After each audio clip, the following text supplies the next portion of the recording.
Now, this evening we're going to be talking about fake news. In crafting the delivery of this talk, I weighed at least 10 different ways for how to frame it. I wanted to make it entertaining, or even story-like perhaps. And then I thought about politics. Do I include them? Do I throw them out? What do I do with them? Because I know that this is a potentially contentious topic, and it has largely been filled with polarizing political banter. And then what I realized I really wanted to do was drive home its importance. No, not the importance of my talk, nor the importance even of fake news in a general sense, but the importance of breaking through the effects of fake news in all senses to reopen dialogue. Because that's what this is really all about, dialogue. And now the type of discourse I'm talking about is that which is often disregarded or rejected, dialectic. I want to see people with differing backgrounds, viewpoints, and beliefs on subjects come together to establish the truth. Because only through the exchange of ideas, large, small, conflicting, complementary, and everything in between, will we grow our understanding and knowledge. But doing this is a challenge. We are naturally predisposed to have a greater liking for those we have more likeness with. So to deliberately go out of our way and seek out others with whom we may have drastically different opinions from is out of the ordinary. And just as we often socialize in groups of like-minded people, we tend also to consume news media from like-minded sources.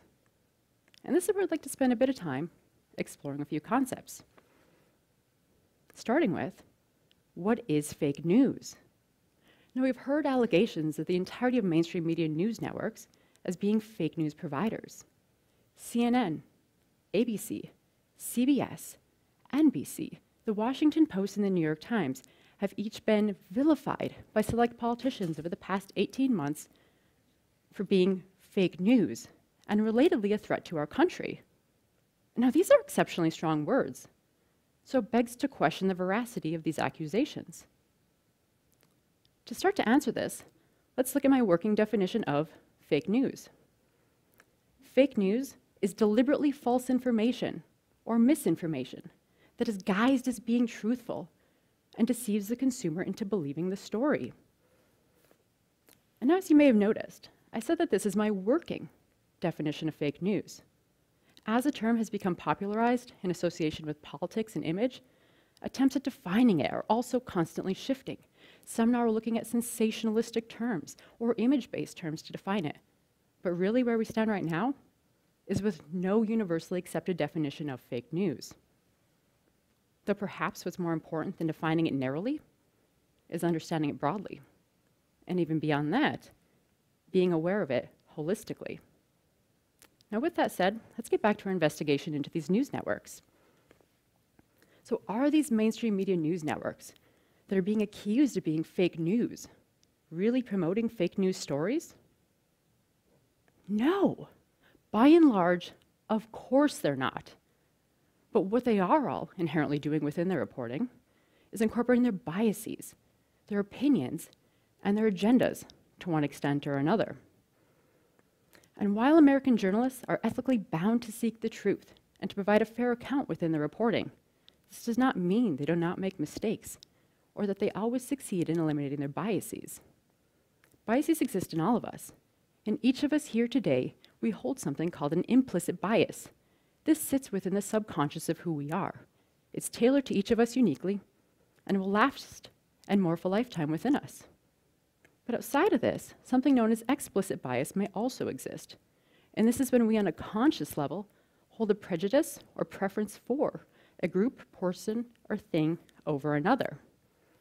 And because the entirety of news is sourced, written, released, and promoted by people, there's a natural inability to strictly report the facts. Though when media networks tend to sway too heavily to one side or another, something known as media bias may emerge. However, media bias does not equal fake news. Media bias may take many forms, and in many ways is what separates American news networks into leftist, conservative, sensationalist, and so forth. Actual or perceived media bias may arise from the networks or the journalists' use of tools and techniques such as framing and agendas. Now, the media does largely look to set public and political priorities while also shaping opinions through their reporting. One element that they do this with is agenda setting and agenda building. And this comes from communication social science theory to explain the media's use of building up importance around certain subjects or topics within that reporting. And this heightened level of importance within these news cycles is intended to translate to an importance within our minds. They build up what we should be consciously thinking about. So we kind of summarize this in saying that the media uses agenda setting to tell us what to think about. And then once we have this established hierarchy of what to think about, the media employs the concept of priming. And this helps us build and readily recall our knowledge around a subject. Now, priming incorporates aspects of triggers or benchmarks or these mental cues. And the more that we see different bits of information all pertaining to one subject, we start to build our understanding around it, as well as our sentiment and perception of it. So priming is something that's particularly used with building up a favorable, unfavorable, or otherwise opinion of politicians, among other things. Then outside of this, one key aspect that is used within all media is framing. Now, framing is when we are able to develop a broader understanding of material within certain subjects. This is accomplished through selecting specific information and then presenting it in a story-like fashion. And these stories are great because they allow us to more personally connect with the material. And through this personal connection, we're then able to satisfy our cognitive and emotional demands. Okay, with all this said, let me just touch on this one more time, just summarize it really briefly. All released news media is part of an agenda, whether it be corporate, political, issue-specific, or another. It is deliberately framed and to highlight issues and information that someone wishes to make important to us. And our biases, beliefs, and ideals are targeted so that the news we consume may meet our cognitive and emotional demands, and thereby satisfy our needs for information and leave us with no need to search further. So this, in large part, may explain why we tend to seek and consume news information from sources that largely already fit our point of view. And emphasizing this, we are frighteningly more likely to believe a legitimately fake news story that suits our predispositions than we are one that is truthful but challenges them. But if everything that's routinely targeted by politicians as fake news really is nothing more than skillfully crafted truthful information, why do they spend all this time with these accusations? Well, I suppose there could be a number of reasons. Let's think about the term fake news for a moment. What thoughts come to mind? What images fill your head? How do you feel when you hear the term fake news? And now let's take a moment to consider a term we've briefly discussed, media bias. How does that one sit? Comparatively, a bit lackluster, isn't it? And so while politicians are really just attacking media bias, they opt instead for the flashier, crasser term of fake news, for the impact of it, and for its implied finality. Bias is known to exist in everyone and everything, so it's accepted and tolerated to an extent. Fakeness, on the other hand, is not. Once something is deemed to be actually fake, it's written off and discarded. And once something has been discredited and disregarded, there exists no need to discuss it further. So politicians wield their potentially damaging allegations of fake news in an effort to cut discourse between their supporters and those who prescribe to beliefs and viewpoints that are generally more in line with the networks they wish to smear.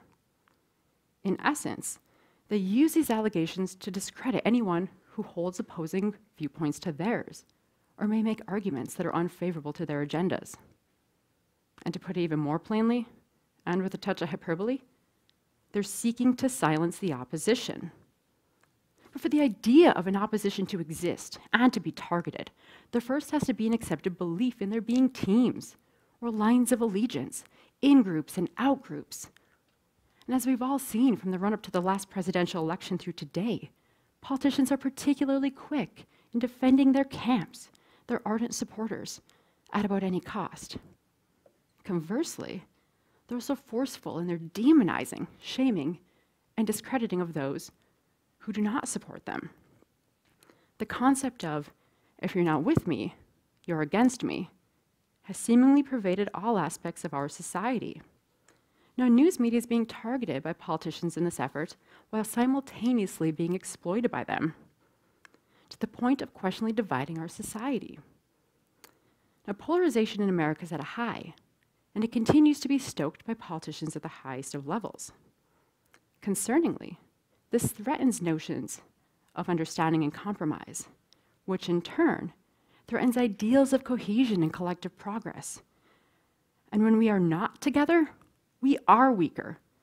And when we allow ourselves to view those with opposing political viewpoints to ours as the enemy, we close ourselves off from opportunity, the opportunity to learn, to grow, to accept, and to formulate a better solution for all of us. Now, we cannot allow ourselves to be either on a winning team or on a losing team. Life and society simply cannot work this way.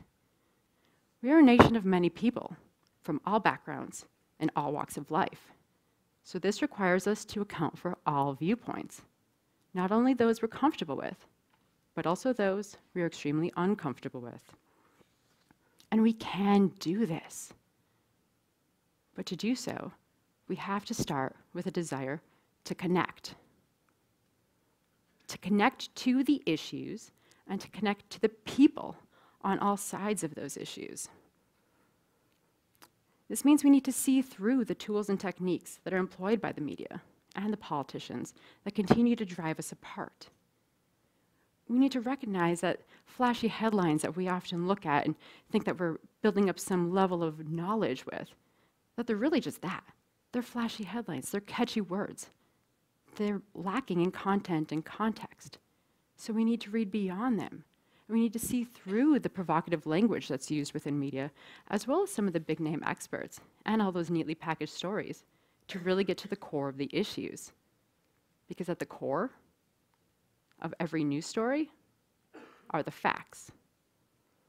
In every article and report that is properly sourced, meaning not verifiably fake, they're in there. Now, it may take a bit of time and a little bit of digging, but we can find them. We can canvass a wide variety of credible news. We can consult international, national, liberal, conservative, moderate, and independent programming. And across this broad canvas of media, we'll find these consistent bits of information that will come out. And these consistent bits, we can say, are likely the facts. And even better, we can add to this pile of facts when we know that something's referencing a meeting or a hearing or legislature. We can get to the source documents. We can find transcripts and recordings and actually understand the words behind all the reporting that we see this flashy language in. We can dive a bit deeper even and look at who the experts are, what the polls are, where the statistics are coming from. We can really start to build our understanding of the issue or issues at hand, and collectively use all of this to build up our independent knowledge of these issues and subjects, whether or not they're in line with those that are promoted by the media. Now, this will arm us with an ability to not only independently process the news differently, but it will enable us to create actual dialogue on the topic with people from all backgrounds. We can come together from varied points of belief and political affiliation to discuss what's central to the topic and to all of us, the facts. We get to establish the truth we seek together rather than adopting it from someone else's agenda. So pick a topic and let's start talking. Thank you.